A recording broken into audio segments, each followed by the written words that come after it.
আমরা কনকলতা শতবর্ষ উদযাপন সমিতি কাছাড়ের পক্ষ থেকে আমরা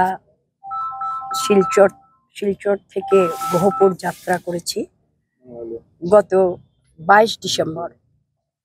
সেই 22 ডিসেম্বরে একটা 22 ডিসেম্বরে একটা কনকলতা শতবর্ষ উদযাপন সমিতি হয়েছিল কাছাড়ের শিলচরে।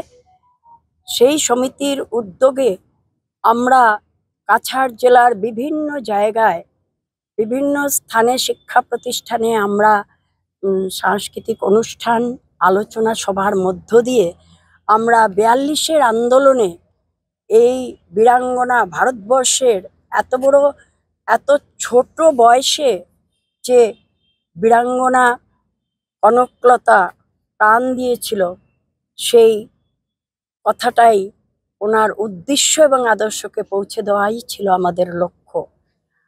আমরা অনুভব করতে পেরেছি যে আজকে ভারতবর্ষের যারাই স্বাধীনতা আন্দোলনে আত্মবলিদান দিয়েছেন তারা সবাই নমস্য। কনকলতা স্বাধীনতা আন্দোলনের একটা প্রতীক। তাই কনকলতাকে আমাদের অন্তরে গেঁথে নেওয়া উচিত।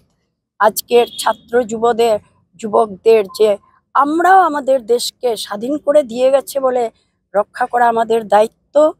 আমরা আমাদের সংস্কৃতিকে সুন্দর করে রাখব, আমরা আমাদের দেশকে সুন্দর করে রাখব, এটাই আমাদের লক্ষ্য। সেই সুবাদে আমরা প্রথমে স্কুল কলেজে অনুষ্ঠান করেছি, তারপরে আমাদের ছিল ছাত্র যুবকদের নিয়ে বাইক র্যালি।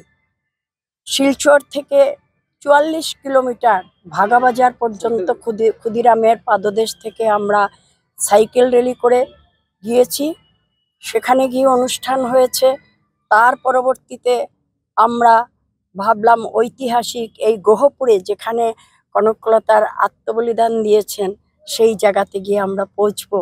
এবং আজকে অবশ্যই আমরা গর্ববোধ করি নিজেকে যে স্বাধীন ভারতে আমরা এই কনকলতা এই সুযোগটা করে দিয়ে গেছে যে আমরা এই পবিত্র স্থানে এসে আমরা আজকে অনুষ্ঠান করতে পারছি।